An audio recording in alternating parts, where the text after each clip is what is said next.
Buenas tardes, un saludo a todos. Gracias. Bueno, queridas amigas y amigos, lo primero es darle las gracias realmente muy encarecidas, muy sentidas por haber tenido la amabilidad de participar en esta conversación con nuestro embajador, el embajador del gobierno legítimo de Venezuela, de Juan Guaidó, en los Estados Unidos de Norteamérica. Todos, bueno, conocemos bien a Carlos Vecchio, es una figura política de las más representativas de Venezuela en este momento. Él es uno de los líderes emblemáticos del partido Voluntad Popular, el partido precisamente donde milita el presidente Juan Guaidó y que fue fundado por el líder Leopoldo López. Carlos Vecchio es del estado Monagas, de Caripe, uno de los pueblos más lindos del mundo, somos paisanos él y yo, y él es abogado, egresado de la Universidad Central de Venezuela, tiene posgrados en la Universidad de Harvard y en la Universidad de Georgetown, posgrados en Administración Pública y en Derecho Tributario. Escribió un libro muy interesante que se llama Libres, el nacimiento de una nueva Venezuela, con una presentación de Leopoldo López y un prólogo del secretario general de la OEA, el embajador Luis Almagro.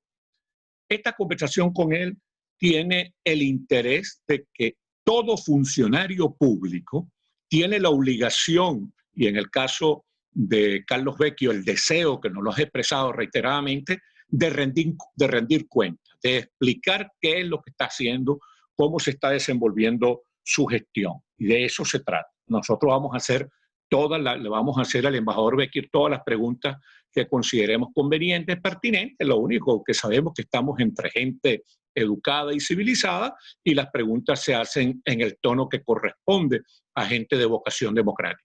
Bueno, este es Carlos Vecchio, nuestro embajador en los Estados Unidos de Norteamérica. Adelante, Carlos.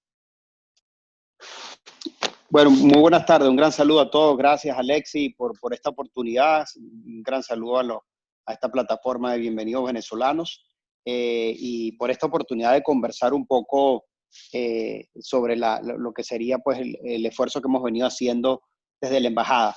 Yo voy a tratar de resumir un poco estos aspectos para luego entrar pues, en un intercambio que lo planteaba Alexi, en los términos que lo plantean ustedes.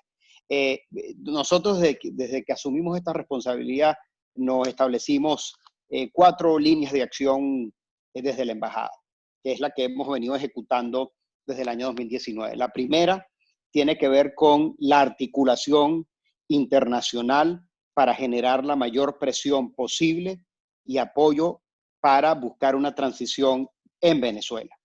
Les diría yo que es la que nos ocupa la mayor cantidad de tiempo. Cómo nosotros articulamos esfuerzos de todo tipo, de presión diplomática, de presión política, de acciones particulares que nos lleven a generar una presión que acompañe a la presión interna y que nos desemboque a nosotros hacia un proceso de transición en Venezuela. Destaco algunas de las cosas de las que hemos venido manejando en esa misma línea. Insisto, esto es donde yo le pongo más el tiempo, porque si no, lo demás no va a venir, no va a llegar. Y el foco central tiene que estar allí, porque al final del día entendemos que el gobierno del presidente interino está para eso, para producir una transición lo antes posible en Venezuela. En ese sentido, por supuesto, el país que mayor articulación y esfuerzo ha hecho para buscar eso ha sido Estados Unidos. Lo hemos manejado con la administración. Yo también debo reconocer pues, el compromiso que ha tenido la administración Trump de empujar un proceso de cambio en Venezuela. Lo hemos articulado, lo hemos trabajado juntos, por supuesto, con las personas encargadas de esto. Y debo decir que, bueno, es el país donde ha llevado un liderazgo importante y clave para el desempeño y la presión internacional. Desde allí también yo destaco el esfuerzo que hemos hecho como política nuestra de mantener la causa venezolana como una causa bipartidista, es decir, que sea apoyado por todas las fuerzas políticas aquí en los Estados Unidos, no solo por la administración, lo hemos hecho a nivel también del Congreso, y eso nos ha dado una mayor fuerza de cohesión para mostrar unos Estados Unidos unidos frente a esto, que permite liderar, que permite también mandar los mensajes adecuados a nuestros aliados, a la comunidad internacional y también al régimen, y por supuesto que demuestra el respaldo que tiene el presidente interino de estas instituciones tan importantes en los Estados Unidos. Creo que el momento cumbre ustedes lo sintieron, por lo menos lo viví así como venezolano. Yo he estado aquí en los 2 últimos discursos de la Unión. Ustedes saben lo relevante que es eso en este país. En los 2 discursos se ha nombrado a Venezuela y se ha nombrado al presidente interino. Y por primera vez, y yo estoy seguro que eso va a ser un evento histórico, no se va a volver a repetir, el 4 de febrero, pues estando presente el presidente interino Juan Guaidó, fue reconocido su lucha. Cuando digo reconocida su lucha, no a él, sino a nuestro pueblo, porque eso ha sido gracias al esfuerzo de todos ustedes que han permitido que la causa venezolana haya llegado a esa cumbre, donde no solo recibió pues el respaldo del presidente Trump, sino nosotros logramos ver cómo esta política que hemos impulsado recibió el respaldo unánime del Congreso como institución de manera bipartidista, pero también destaco la presencia allí del alto mando militar de los Estados Unidos y de los miembros del Tribunal Supremo de Justicia. Un respaldo institucional, la ovación de la noche, el momento cumbre pues, de esa noche lo reflejó y lo enfocó Venezuela, cosa que resalta la importancia del tema de Venezuela y cómo eso lo hemos convertido en una causa clave en los Estados Unidos para que pueda avanzar. Puedo destacar también otros aspectos en esta misma línea de presión que a veces se nos olvida, ¿no? A veces se nos olvida cómo fue lograr voz y voto en la OEA. Eso es un trabajo que comenzó desde hace mucho tiempo, no desde el año pasado, pero creo que ese esfuerzo que se hizo allí, acompañado con el resto de los aliados, con nuestro embajador Tarre, cuando yo llegué aquí en el exilio en el año 2014 y apenas comenzaba el secretario general Almagro su labor, nosotros solo teníamos 3 votos que apoyaban la causa venezolana. Y eso evolucionó hasta que el año pasado logramos tener voz y voto. Es decir, hoy Venezuela se sienta allí, expresa su posición y su visión sobre la dinámica del hemisferio y, por supuesto, pues se convierte en un elemento central de nuestro apoyo a, a la causa venezolana. Y este esfuerzo de articulación permitió también lo que fue la creación del Grupo de Lima, en este hemisferio y de los países latinoamericanos, porque es algo que tiene una fuerza también latinoamericana y que ha ayudado también que la Unión Europea pues haya fijado esa articulación de apoyo a lo nuestro. Quizás unos pueden decir, unos han apoyado más que otros, pero al final del día yo debo decirle que hemos creado una coalición internacional que la hemos logrado mantener y para mí es la coalición internacional más importante que se ha creado después de la Segunda Guerra Mundial, en otros tiempos, en otros momentos, en otras circunstancias, claro que sí, pero destaco la importancia que la causa venezolana ha tenido esa dimensión y que la hemos logrado construir entre todos. Entonces, ese esfuerzo, insisto, de articulación, de cuando vemos acciones de los indictments o las acusaciones criminales que se han hecho, cuando vemos acciones de narcóticos en la región, es porque también responde a una política que hemos conversado, que la hemos discutido, donde hemos desnudado la naturaleza de un régimen que es criminal, que tiene vinculado con actividades ilícitas y que requiere mucho más allá de una presión simplemente diplomática. Entonces, yo destaco que eso para mí es lo que me ha llevado mayor tiempo de nuestra gestión, teniendo claro el norte. El norte es muy claro para mí, salir lo antes posible de la dictadura y colocar la presión para acompañar a nuestro pueblo para ese cambio. La segunda línea de acción que hemos llevado a cabo de parte de la gestión, y yo estoy haciendo aquí un resumen, detrás de cada línea de esto hay toneladas de tiempo, con embajadores, con congresistas, con staffers, con países, con aliados, con líderes, etcétera.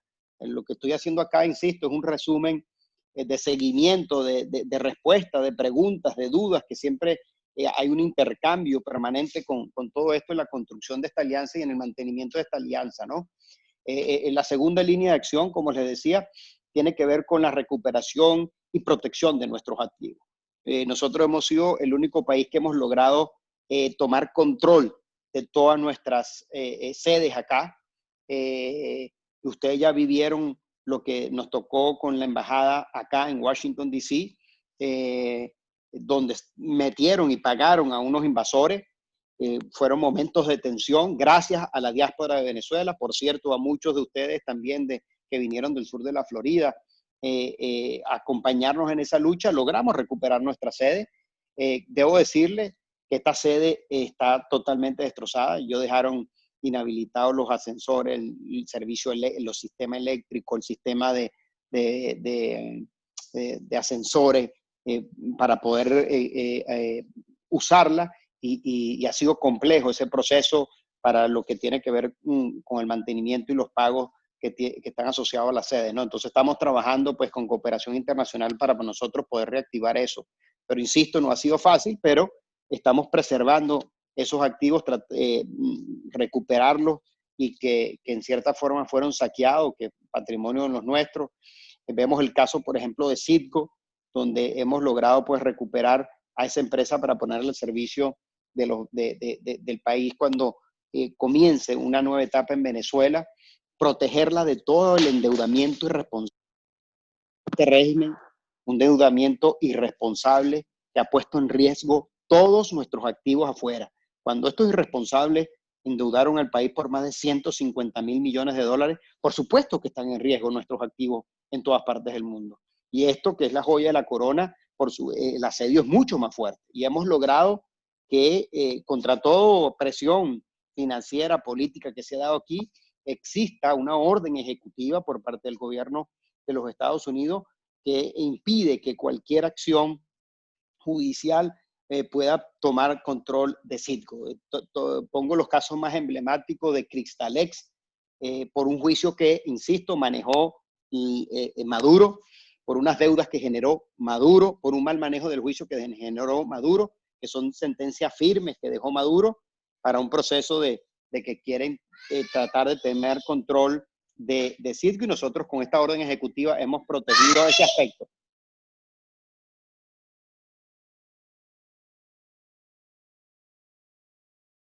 Señores, tengo aquí una logística de mi hijo, así que les pido disculpas. Eso es el trabajo del hogar, se repite, les pido disculpas. Entonces, esa protección de los activos ha sido una estrategia nuestra desde el inicio, ¿no?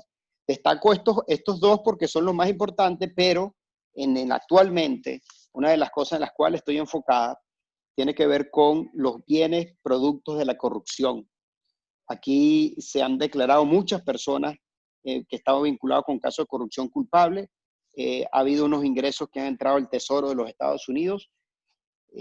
Nosotros hemos estado debatiendo con la administración para buscar un entendimiento sobre esto. Nosotros hemos propuesto que celebremos un convenio, como tienen algunos otros países, con el Departamento de Justicia, para que acordemos, en lugar de estar litigando caso por caso, unos porcentajes que podamos, que le pueda tocar a los venezolanos parte de ese dinero de la corrupción. Y por supuesto ahí deben establecerse unos mecanismos de transparencia del control y del manejo y de cómo ser utilizado. Pero insisto, esto es algo en el cual estamos trabajando con ellos, y es uno de los retos que tenemos ahorita, de poder tener parte de esos ingresos. Nosotros logramos recuperar aquí 340 millones de dólares que Maduro quería tomar de un banco privado. Con las gestiones junto con la Procuraduría, con la Administración y el esfuerzo nuestro, logramos proteger ese dinero. Ya está en una cuenta federal. De allí es parte de ese dinero, para poder usarlo requiere la autorización de la Asamblea y la autorización de la OFAC, es decir, de una oficina del Departamento del Tesoro, pero podemos decir que está protegido, y parte de ese dinero, con estas autorizaciones, va a ser utilizado para darle apoyo a los venezolanos a través de ayuda humanitaria, y para dar el bono de la salud que tiene que ver con los enfermeros, doctores y trabajadores de la salud en este momento tan complejo que vive Venezuela. La tercera línea de acción que nosotros hemos trabajado desde la embajada tiene que ver con el apoyo a los venezolanos. Nosotros desde aquí hemos logrado coordinar con este gobierno el mayor apoyo para los venezolanos que están fuera de nuestro país en condición de refugiados, principalmente en Sudamérica. Recordemos que la mayor cantidad de venezolanos se encuentra en este momento en Colombia, en Perú, en Ecuador, y por supuesto hay otros en Chile, etcétera, pero hemos logrado que la mayor ayuda que se le ha dado a Venezuela para atender ayuda humanitaria, tanto dentro de Venezuela como a estos venezolanos afuera, haya venido de los Estados Unidos. Y hemos logrado coordinar cerca de 800 millones de dólares. Este dinero es manejado por Estados Unidos. Este dinero no es manejado por el gobierno interino. Este dinero lo administran ellos con sus criterios que tienen acá y lo coordinan con organizaciones internacionales, con ONGs internacionales designadas por ellos y con los países receptores de estos países. Pero siento que eso era una obligación que tenemos como venezolanos de dar ese apoyo desde aquí mientras nosotros buscamos, insisto, el fin de la dictadura. Promocionamos desde aquí la conferencia de donantes de Europa con el apoyo del BID, que ha sido el único organismo internacional que nos ha reconocido. Eso ha representado, pues, buscar incrementar ese monto para que busquemos, y fue la propuesta nuestra, que lo he hablado con varios países, que en este momento de pandemia hemos visto como varios países le dan apoyo a sus nacionales, pero nadie le da al venezolano. Y nosotros estamos buscando que con esa conferencia de donantes, los dinero que esté allí, se le pueda asignar por un periodo de tiempo corto alguna asignación a los venezolanos. Eso, insisto, nuevamente sería administrado por estas instancias internacionales y nunca manejado por el gobierno interino. Nosotros, en este apoyo a los venezolanos, algo en lo cual por lo menos me he involucrado mucho, y esto no ha sido exclusivo de la embajada, yo debo reconocer aquí el apoyo de periodistas, de ONGs, de abogados pro bono, de la diáspora de venezolanos, es buscar liberar a los venezolanos que están en las cárceles, particularmente luego de la pandemia profundizamos esto. Nosotros tomamos esto el año pasado, se profundizó mucho más a partir aproximadamente agosto, septiembre del año pasado. Tuvimos cerca de 1.100 venezolanos detenidos por razones migratorias. Al día de hoy, gracias a todo este esfuerzo, insisto, no me lo estoy atribuyendo, sino al esfuerzo colectivo de mucha gente que nos ha ayudado, mucha gente que participe, familiares de los presos. Ese número ha bajado a 420 personas aproximadamente, sigue bajando, lo hemos seguido trabajando, eso ha implicado que hemos ido a las cárceles, lo paramos durante la pandemia, pero las visitas y las conversaciones las hicimos por teléfono con los centros de reclusión, con los presos con quienes hablamos, con aquellos sobre todo que tenían condiciones de salud pidiéndole su salida humanitaria o su parol para que pudieran hacer su proceso en libertad. Así que esto ha sido un esfuerzo importante que continúa. Y aquí el gran reto que tenemos planteado nosotros, que ya lo estoy trabajando, sobre todo porque la pandemia lo hace mucho más complejo, es un mecanismo migratorio que le dé alivio a los venezolanos para que los aproxime a poder trabajar y poder ejercer sus funciones. Esto ustedes saben que todos lo hemos venido trabajando, muchos de ustedes, de los que están aquí, también lo han venido impulsando, de ese apoyo migratorio, llámese TPS o cualquier otro mecanismo, que le dé ese alivio y que les permita trabajar y que los acerque a la posibilidad de enfrentar esta situación económica ahora mucho más complicada. Lo hemos hecho a nivel de la administración, lo hemos hecho a nivel del Congreso, en el Congreso se aprobó ya en la Cámara de Representantes, está en el Senado y con la administración lo he venido hablando tanto el Departamento de Estado como la Casa Blanca. Yo sigo empujándolo, yo insisto que creo que vamos a tener buenos resultados y particularmente pues le he puesto mucho énfasis. Sobre el tema consular, con toda esta dificultad que ya saben que tenemos, aquí las 7 sedes consulares cerraron, estos tipos dejaron deudas monstruosas, se llevaron todos los equipos, destrozaron todas las instalaciones y nosotros lo que nos hemos esforzado es abrir lo que podamos desde el punto de vista digital, en la ayuda de los presos.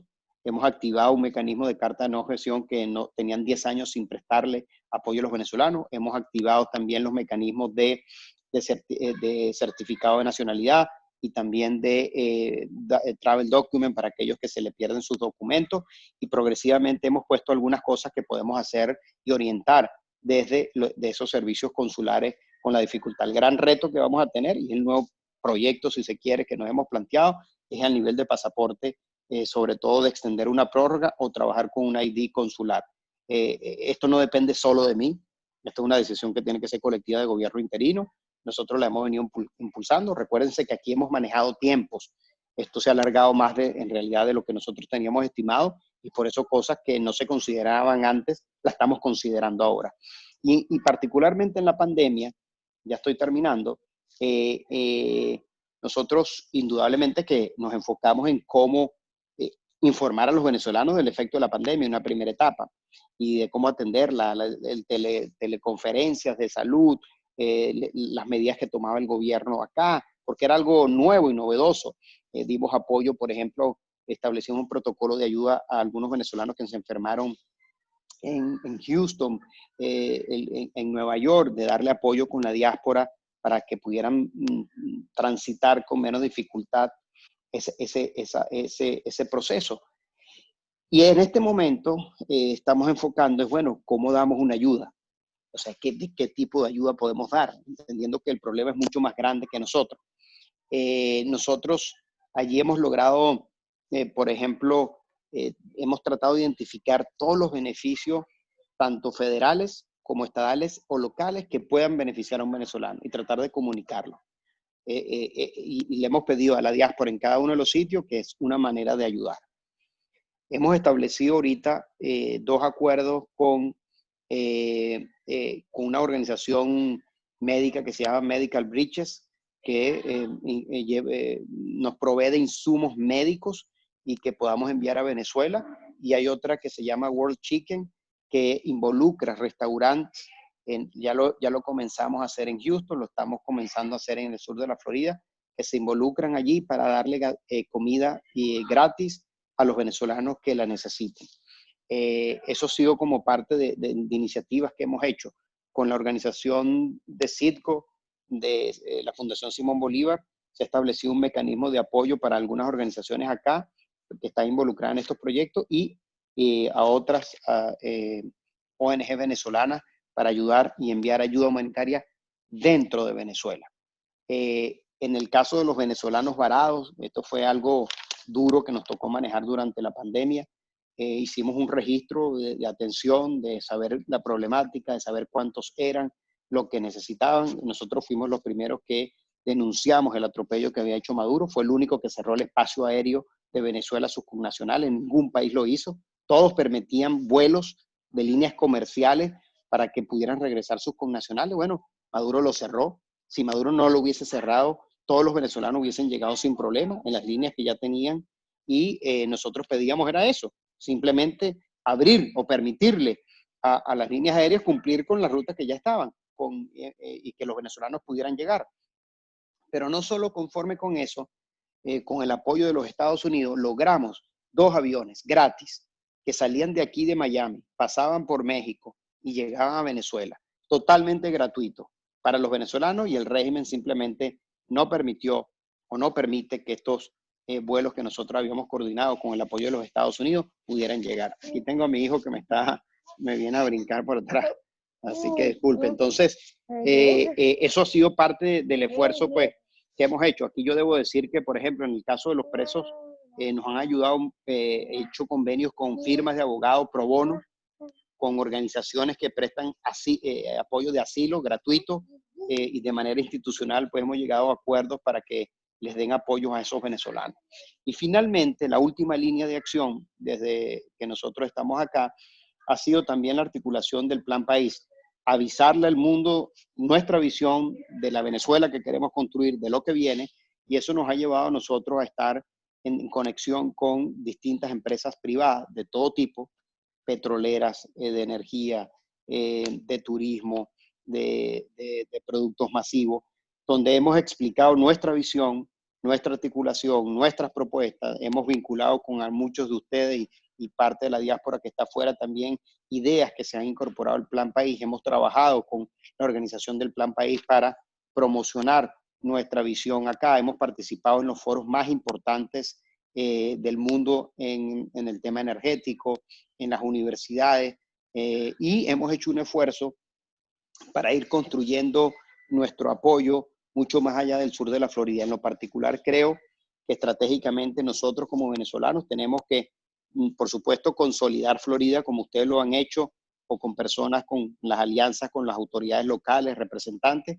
Yo he hecho un esfuerzo para ir sumando ahora Texas, particularmente por la presencia de los venezolanos en Houston. Eso me ha llevado a estar varias veces allá y he estado articulando ese mismo esfuerzo que se hace en Florida, pero con todos los congresistas en el estado de Texas, y el otro que hemos hecho en Nueva York, donde concentran pues estos tres ejes, el tema donde hay más venezolanos, pero el caso de Houston es muy particular porque primero es la capital energética de los Estados Unidos, además está el headquarter de Citgo está allí, hay venezolanos que han emprendido desarrollos empresariales petroleros, hay expertos petroleros de esa diáspora importante allá, y es un foco para mí, a mi modo de ver, que tenemos que consolidar, así como se lo hemos hecho en Florida, hacia Houston. Y para mí es clave para el futuro nuestro tener esa articulación y ese eje, porque nos va a dar mayor presencia, mayor cohesión y mayor respaldo de estos distintos actores de las fuerzas políticas que hacen vida en los distintos estados del país. Entonces, como tener otro Florida, pero en este caso que sea Texas, creo que hacia allá tiene que ir nuestra visión y es lo que hemos tratado de consolidar. Bueno, esto ha sido, insisto, un resumen muy corto y de parte de las cosas que hemos venido haciendo. Y bueno, agradecido por esta oportunidad y dispuesto pues a responder cualquier inquietud que tenga. Muchísimas gracias. Gracias, embajador. Fíjese, hay ya una cantidad importante acá de preguntas en el chat. Vamos a decir que hay como dos órdenes o dos tipos de preguntas. Unas que tienen que ver con el tema consular, vamos a comenzar por esas. Y hay otras que tienen que ver con el tema político, pudiéramos llamarlo así. Fíjese, tenemos ya algunas cosas, digamos, usted las comentó y las desarrolló en su exposición. Pero igual vamos a ir revisando las preguntas. Tenemos a Adriana, que nos pregunta ¿qué acciones de apoyo concretas hay para los venezolanos varados en Miami? Dice que está con su esposo varada y que no pueden trabajar, no tienen permiso de trabajo, que necesitan por lo menos, plantea ella, una agilización de un permiso temporal o algo en ese sentido. Fíjate, Adriana, desde que comenzó la pandemia ese fue uno de los principales problemas y nosotros lo abordamos en dos dimensiones. Una, ¿cómo hacemos para repatriarlo? Ese es el apoyo lógico. Entonces, ahí fue donde dijimos, no cierren el espacio aéreo. Por supuesto, el régimen no le importó, porque todas las líneas aéreas con quien nosotros hablamos, privadas, estaban dispuestas a ir y cumplir con los boletos que ellos habían emitido. Nosotros preparamos una lista completa de todas estas personas y gestionamos unos vuelos para que pudieran regresar. Insisto, el régimen no permitió los vuelos, ¿no? Simplemente por un manejo político de esto. Tercero, nosotros le pedimos al Departamento de Estado que le buscara un estatus para que estuvieran estar legalmente acá, ¿no? Porque además no se le estaba presentando solo a los venezolanos, se le estaba presentando a las distintas nacionalidades que se quedaron acá. Ellos hasta ahora no la emitieron. La emitieron para aquellos venezolanos, por ejemplo, que tienen pasaporte europeo y se estableció un mecanismo. Y la única herramienta que encontramos fue la extensión de su visa de turista por el mecanismo ordinario. Lamentablemente, esa visa de turista tenía que pagar un fee y de hecho nosotros pedimos que se exoneraran a los venezolanos de pagar ese fee. Lamentablemente yo hasta ahora pues me dijeron que no era viable y les pedí que sacaran quizás una nota general que los pudiera proteger muchísimo más por su estadía. Entonces ahorita el único mecanismo para la estadía sería la extensión regular de su visa de turista. Eso lamentablemente no da permiso de trabajo. Y lo segundo, que nosotros seguimos insistiendo para que se pueda dar el retorno lo antes posible. Digamos, esos son los aspectos que estamos impulsando. Y tercero, lo decía, que trabajando con el World Chicken Program, un mecanismo para que los venezolanos con dificultad puedan tener acceso en determinados restaurantes a tener comida gratis de calidad con los restaurantes con quienes hemos llegado a este tipo de acuerdos. Son cosas de las que, insisto, que el problema es mucho más grande que nosotros, pero es lo que hemos tratado de articular para poder dar por lo menos un apoyo a los hermanos venezolanos. Gracias, embajador. Déjeme, porque hay personas que se conectaron después. La dinámica, como les comenté al inicio, es que coloquen las preguntas sobre el chat y las vamos a ir viendo en el orden en el que las colocan. Entonces, si la misma persona preguntó 3 cosas, bueno, primero vamos a pasarle al embajador la primera pregunta y después la siguiente y después la siguiente. Esa es un poco la dinámica. Y como les decía, la idea es tratar de que el embajador conteste todas las preguntas en la tarde de hoy y las que no, igual se les van a pasar. Lo que les pediría, todo el que tenga alguna pregunta de acción concreta, también que coloque sus datos en el chat para que queden y el embajador los pueda ver posterior. También pueden colocar su nombre completo y su correo, que es un mecanismo para después contactar. Seguimos.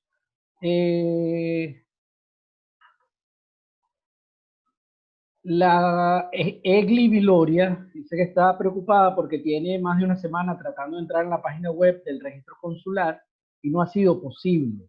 Ella necesita completar la solicitud de carta de no objeción. Oye, voy a revisar, Egle, porque eso se estaba llevando a cabo. Como les dije, esto fue un servicio que tenía más de 10 años sin prestarse. Esto no se había hecho.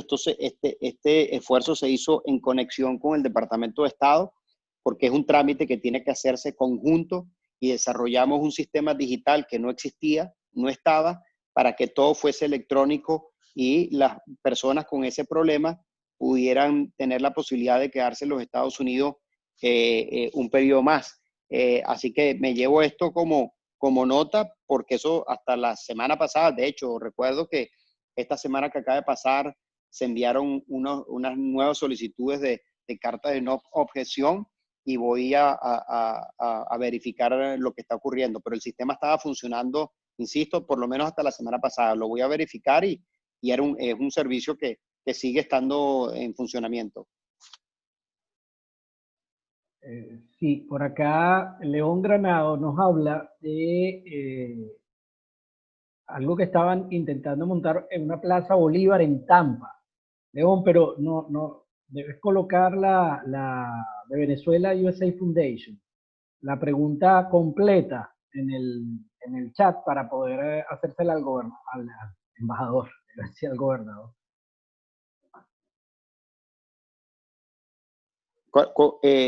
Sí, al parecer ellos estaban contactando a la embajada para un tema de una Plaza Bolívar que quieren hacer en Tampa. ¿Cómo no? Claro que sí, total apoyo, sí. Vamos a hacer algo. Yo le voy a mandar a Alexis un correo de la embajada que nos manden allí la solicitud y totalmente alineados con eso. A veces aquí se nos olvida, pero por ejemplo, aquí hay pueblos que tienen el nombre de Bolívar, ¿no? Sobre todo en Missouri. De hecho, en 1948, si mal no recuerdo, estuvo aquí Gallegos, siendo el primer presidente electo por voto universal, directo y secreto. Fue ese pueblo conjuntamente con el presidente Truman. Y en ese pueblo que se llama Bolívar, por Bolívar, y hay varios pueblos que aquí tienen ese nombre, inauguraron una estatua del Libertador. Y algo curioso que a veces también se nos pasa a nosotros, ¿no? Por lo menos que yo recuerde o que sepa, pues que de lo que he leído, el cuadro de Bolívar, estuvo por primera vez en la Casa Blanca durante la presidencia de Truman. Es decir, esa parte oval donde se sientan siempre los presidentes, donde está la chimenea, que digamos es la parte principal, si se quiere, de la Casa Oval, que va enfrente del escritorio, en esa pared, como cuadro principal, estuvo el cuadro de Simón Bolívar y lo tenía el presidente Truman también. Entonces, por supuesto, siempre ha habido esas comparaciones de lo que fue George Washington y Bolívar. De manera que este tipo de cosas nosotros tenemos que fomentarlas, impulsarlas y cuentan conmigo para lo que necesiten sobre esto a nivel institucional y del respaldo que podamos dar nosotros desde acá. Es parte del legado que tenemos que dejar aquí como diáspora sembrado, ¿no? Y sobre todo en momentos tan complejos que estamos viviendo, donde esa inspiración de libertad sigue allí. Por acá, nuevamente Adriana nos comenta que en el caso de ella es un profesional graduado en Estados Unidos con posgrado, que es psicólogo, que esa, por ejemplo, la profesión de ella entra en las áreas de salud que agilizan visas J1 por el tema del coronavirus, que si se ha evaluado algo en ese sentido, pensando en los venezolanos que están acá en los Estados Unidos. Mira, nosotros hemos hecho una cosa en particular. Hay varios médicos acá dentro de los Estados Unidos que se han ofrecido para el apoyo de prestar servicios de salud, ¿no? Esas solicitudes son a nivel de los estados, no son a nivel federal, y las organizaciones que se nos han acercado, nosotros lo que hemos hecho es apoyar a nivel de los estados para que, digamos, presten su servicio o entren en esa posibilidad de trabajar como médico particularmente en esta etapa. Yo en el caso de la J1, yo la pregunta que hice era si aplicaba también para los que ya estaban aquí o si se refería a personas que estaban afuera que tenían que venir. Ellos, en teoría, su punto inicial era de las personas que estaban desde afuera y que pudieran venir a través del mecanismo de J1. Pero, en todo caso, nosotros siempre apoyamos este tipo de iniciativas. Y en la medida que Estados Unidos lo necesite, ellos lo van a requerir, lo van a aplicar. Las cartas de no objeción tienen que ver con esta J1, este tipo de visa. Entonces, nosotros, digamos, se lo hemos manifestado a ellos, inclinados en impulsar, en apoyar, en respaldar institucionalmente, pues, lo que sea la posibilidad de venezolanos profesionales, sobre todo en el sector de salud, para que puedan trabajar acá o que puedan tener unos espacios en hospitales como invitados, pues, a desarrollarse profesionalmente. Dice por acá, Frank Sandoval dice que en vista de que no se vislumbra una salida a corto plazo, ¿qué posibilidades hay de lograr un estatus legal para todos los venezolanos que estamos en Estados Unidos en un limbo jurídico? Sé que nuestra condición es peor que la de los haitianos. Sí. Mira, yo no, como lo dije en parte de nuestra gestión,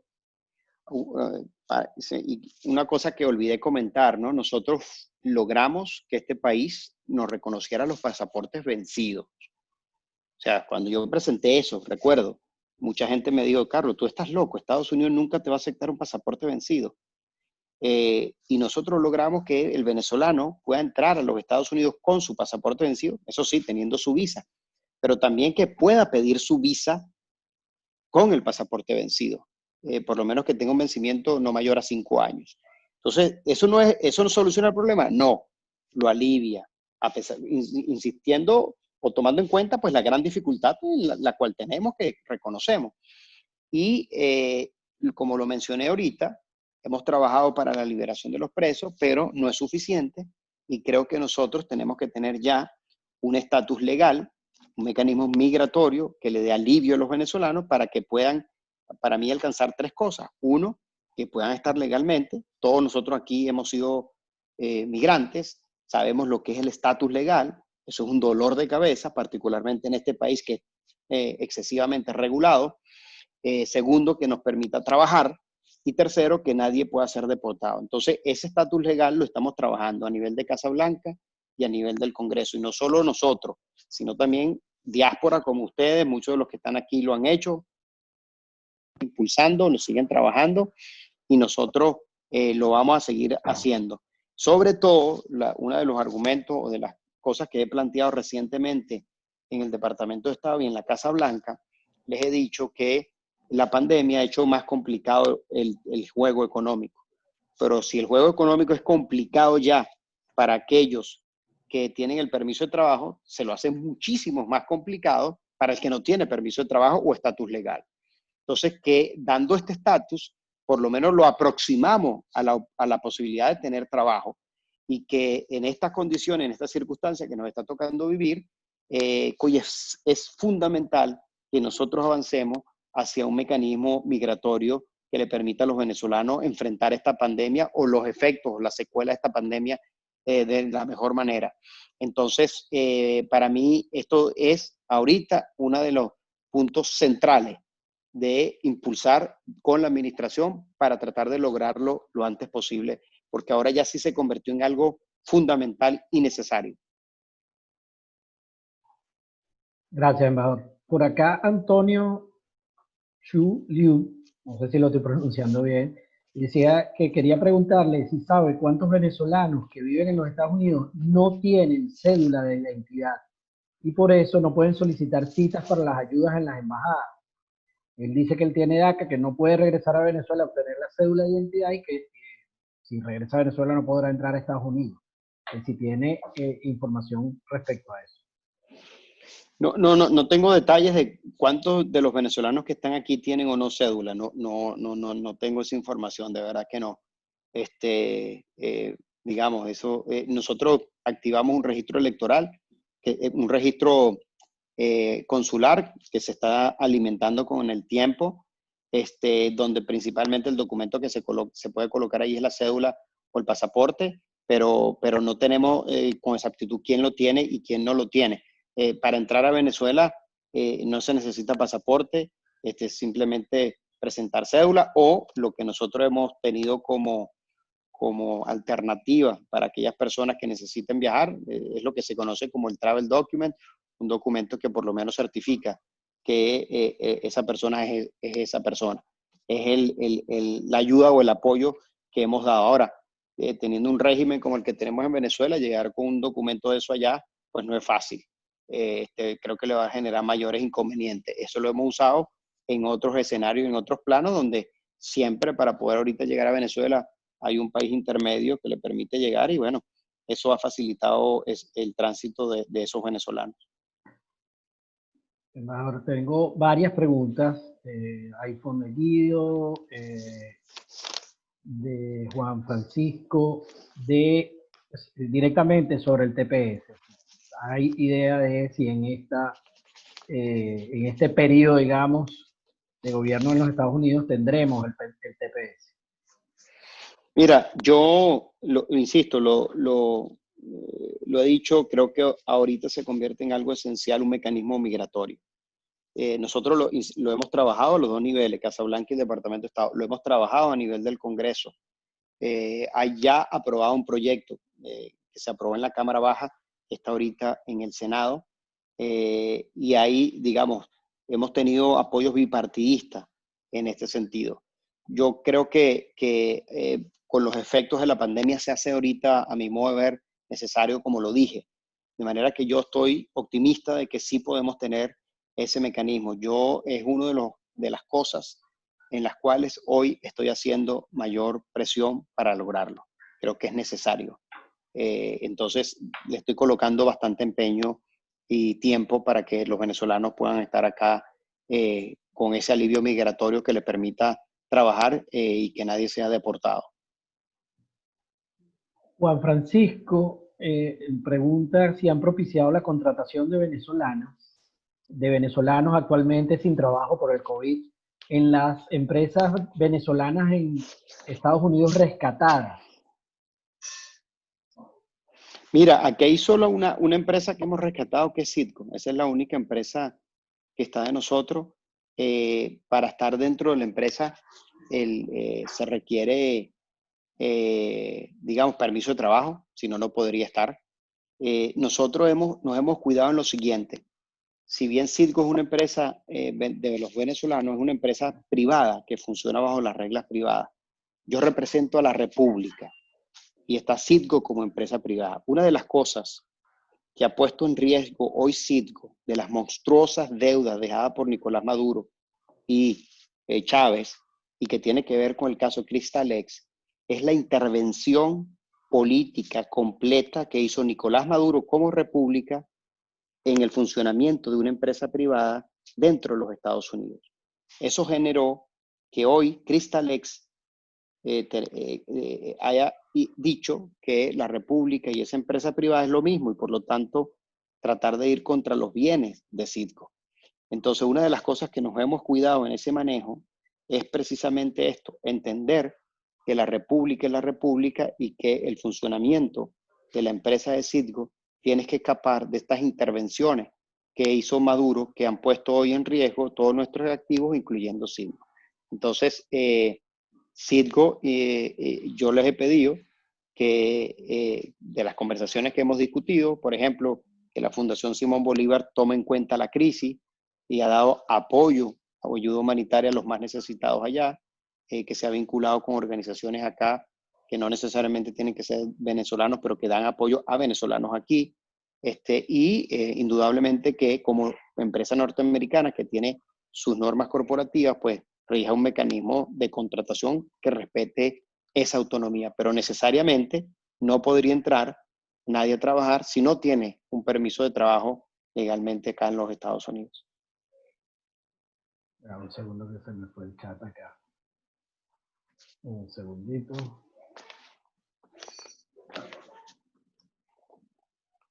Hay una pregunta directa de las personas que están en Miami por todo el tema del COVID, ¿dónde pueden ir o buscar ayuda en la parte de comida?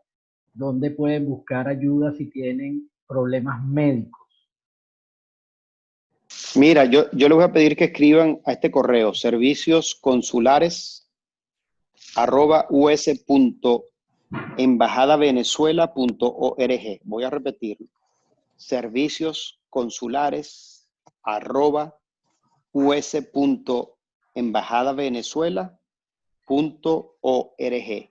Este tipo de inquietudes, si las envían allí tenemos darle canalización a estos temas. Entonces, poder informarles sobre el programa que les dije con el World Chicken, donde hay restaurantes que van a dar servicio gratuito a venezolanos que lo necesiten. Yo en esto hay que ser muy responsable de que quienes lo hagan en realidad sean personas que lo necesiten, porque si no, quitarían el espacio a otros. Y allí podemos canalizar este tipo de apoyo y de ayuda, ¿ok? Embajador, aquí hablan, Mayra Molina nos dice que, embajador, ¿cuál organización recomienda contactarte en un caso de un detenido en la frontera de Arizona? Mira, te voy a pedir que escribas al equipo que está trabajando con los presos. Se llama Mandatory Notification @us.embajadavenezuela.org. Allá nosotros, insisto, podemos tratar de buscar apoyo con abogados pro bono, ONGs que nos han ayudado y nosotros, junto con los familiares, trabajar esos casos para saber la salud del venezolano que está detenido, si está recibiendo o no, por ejemplo, si tiene alguna condición médica que necesite apoyo, saber su estatus del caso, que no haya habido ninguna violación al debido proceso, que nosotros debamos levantar la voz frente a ICE.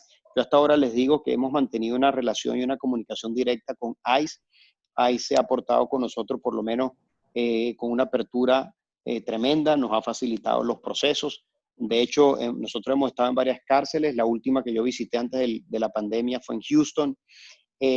Cuando estuvimos allí, habían 23 venezolanos. De hecho, viajaron desde Washington representantes de ICE conmigo para esa cárcel.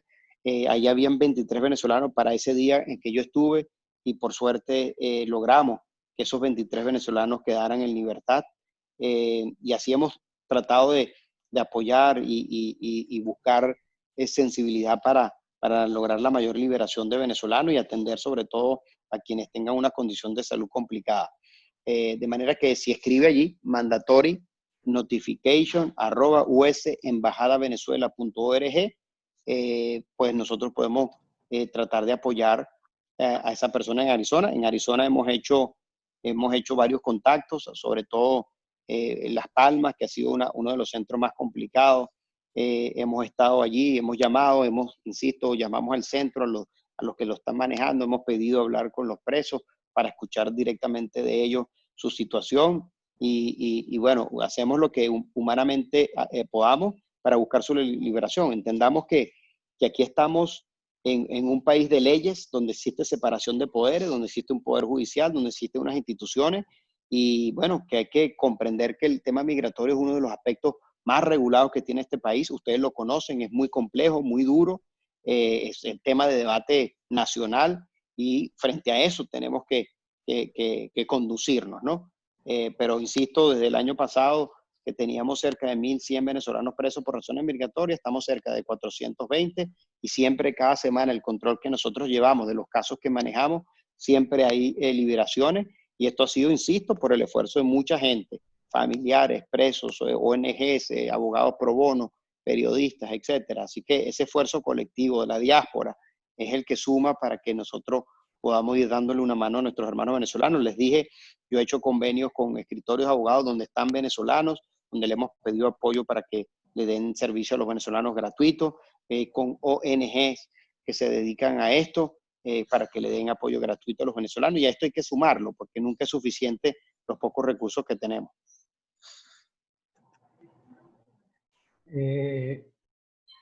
Denise Rincón dice que escribe desde Massachusetts, que quiere saber la posibilidad de organizar una reunión con venezolanos en Massachusetts, que tienen un trabajo importante con el tema, con el tema del TPS, tienen un año trabajando en un comité de ayuda humanitaria, y quieren contactarlos para buscar la manera de hacer una reunión con ellos. No, me parece muy bien, hagámoslo. Sí, yo le pediría que lo envíe al correo anterior, al servicios@us.embajadavenezuela.org. El que dije de mandatory notification @us.embajadavenezuela.org solo es de los presos. No escriban nada por allí, porque entonces complicarían la dinámica de los presos. Entonces utilicemos este que acabo de decir, servicios consulares @us.embajadavenezuela.org, para estos temas generales y de conexión con la diáspora, de iniciativas como las que me acabas de mencionar. Y con gusto siempre hemos atendido toda esta iniciativa, y si vemos que podemos sumar esfuerzos para ayudar a los venezolanos, siempre es la articulación la que nos va a permitir hacerlo. O sea, todas estas cosas las hacemos siempre es con diáspora venezolana. Por acá, Maloma Chávez dice que es importante saber cómo resolver efectivamente lo de los pasaportes vencidos. Para quienes estamos en Estados Unidos, no todas las instituciones o empresas aceptan pasaportes vencidos o con prórroga. Mira, sí, nosotros hemos insistido en ese aspecto, el pasaporte vencido. Como les dije, aquí comenzamos por etapas. Teníamos un primer tiempo que lo jugamos. Bueno, se extendió el juego, empezamos un segundo tiempo que nos llevó a nosotros a considerar cosas ahora que antes no habíamos considerado. Entonces, en ese primer tiempo siempre pusimos el énfasis, bueno, que nos acepten los pasaportes vencidos, y que con eso le permita a los venezolanos moverse, transitar, y que por lo menos puedan sacar su licencia, etcétera, ¿no? Nosotros hemos logrado que con una certificación de nacionalidad algunas instituciones acepten eso como documento, pero la alternativa, como les dije, que ahora estamos evaluando, son dos. Una, que sería la prórroga del pasaporte, y segundo, la posibilidad de un ID consular. Ahora, esto no solo depende de la embajada, porque tiene que ser una decisión del gobierno interino cómo abordarlo, y por supuesto requiere también una articulación con el Departamento de Estado, para que definitivamente cualquier cosa que hagamos pueda ser aceptado acá y pueda utilizarse. Acuérdense que aquí se cuida mucho todo el aspecto de seguridad, de que se cumpla con la identidad que la persona que tenga sea la persona, porque sería equivocado que yo por mi cuenta diga, no, vamos a hacer esto, y para que al final del día luego no sea aceptado. Entonces tiene que ser algo articulado, y a veces los tiempos no son como uno quiere, que tiene que ser más rápido, sino que, bueno, las aprobaciones de la administración se toman su tiempo. Pero comparto que nosotros tenemos que buscar, al menos en estas dos líneas que acabo de decir, una solución definitiva. Por lo pronto, lo que hemos tratado de apoyarlo es con un documento de certificación que en ciertas instituciones pues también lo han venido aceptando. Gracias. Tengo una pregunta de Edgar Amado.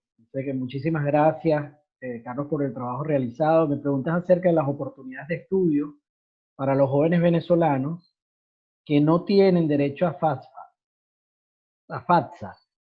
ni a préstamos. Edgar Jerónimo Amado. Repítela, por favor.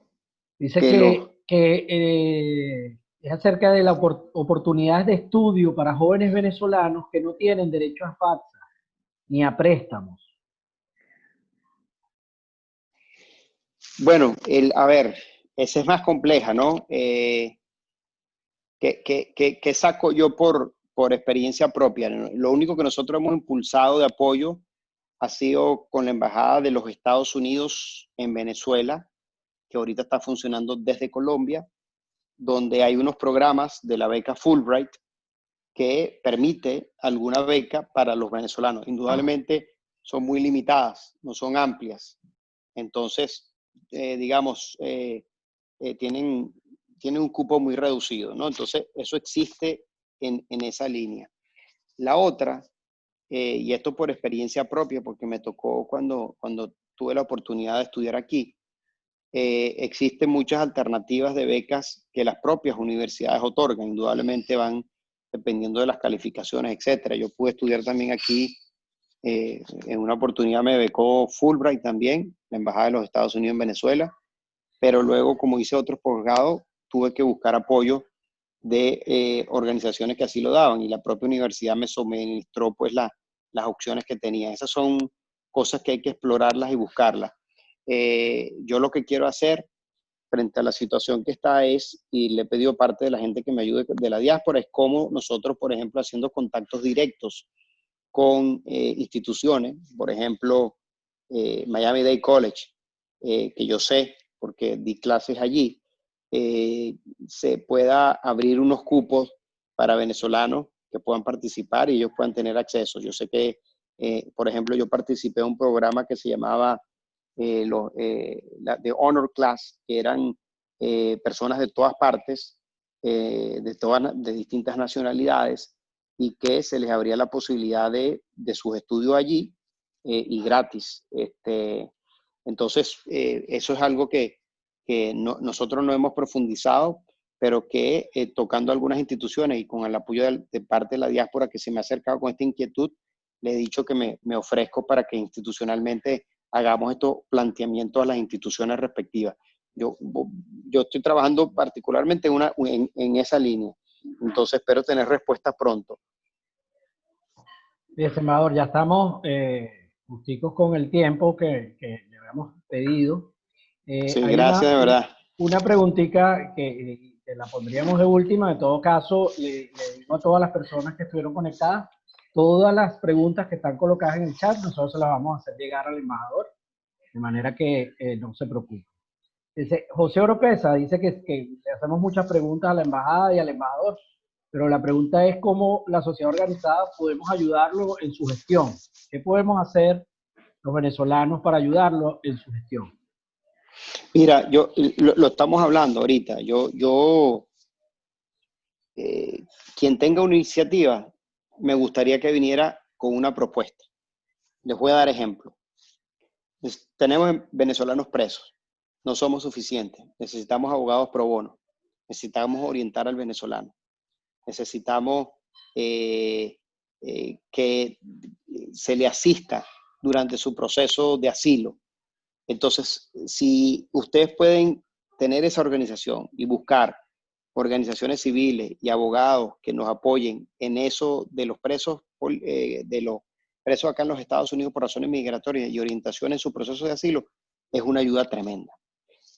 Si, por ejemplo, queremos tener más articulación y fuerza política, y yo les pido que en los estados donde estén puedan tener acceso a su congresante para que ese congresante entienda de la problemática de Venezuela, esté alimentado y tenga una información permanente que permita conocer y abrazar la causa venezolana como propia y nos apoye en todas las iniciativas que hemos llevado a cabo, tanto de presión como de, por ejemplo, los mecanismos de alivio migratorio. Entonces, eso es otra línea de acción. El que preguntaba sobre lo de las becas, yo creo que si ese grupo de diáspora organizada, por ejemplo, articula con cualquier institución, vamos a poner el caso de Florida, con el FIU o con el Miami-Dade, y requiere alguna articulación con la embajada para abrir institucionalmente un mecanismo de apoyo a los venezolanos para que puedan estudiar, entonces es otro mecanismo de acción y de apoyo que puede tener con los venezolanos. Si conocemos, por ejemplo, de iniciativas que se puedan involucrar restaurantes en la iniciativa del World Chicken para entrar en ese programa, para proveer de comida gratis a los venezolanos en el sur de la Florida o en Houston o en cualquier otra parte, son cosas de las cuales nosotros podemos impulsar como diáspora, ¿no? Entonces, hacia allá va. Y yo siempre les pido es que no perdamos tampoco el norte. Aquí el objetivo claro ahorita en este momento es cómo sumamos la mayor cantidad de esfuerzo y apoyo político para que nosotros produzcamos una transición en Venezuela. Entonces, ese apoyo, porque al final del día cada uno de ustedes son los embajadores de Venezuela en todas partes y son los que nos permiten levantar la voz y ser mucho más fuerte y más cohesionado. Y en la medida en que nosotros tengamos ese piso político y apoyo político en la comunidad donde estemos desarrollándonos, pues mayor éxito nosotros vamos a tener en esa presión. Así que en esa línea creo que podemos trabajar. Yo les he dejado los correos para que esas iniciativas se puedan enviar allí. En la medida que yo tenga esas iniciativas, pues las podemos ir articulando para que podamos impulsar pues una acción conjunta, y al final del día el esfuerzo colectivo es lo que nos va a permitir a nosotros tener pues todos estos resultados que hemos venido logrando con el trabajo colectivo. Así que muchísimas gracias, de verdad un verdadero placer estar con ustedes. Bienvenidos Venezuela, agradecido con Alexis, con todos ustedes por su participación y siempre a la orden. Así que muchísimas gracias. Bueno, no, gracias a usted, embajador, y a todos ustedes. Realmente estamos muy, pero muy agradecidos con todos los que tuvieron la amabilidad de participar en esta rendición de cuentas del embajador del gobierno legítimo de Juan Guaidó, Carlos Vecchio. Que Dios los bendiga y la Virgen del Valle. Un gran abrazo a todos. Saludos.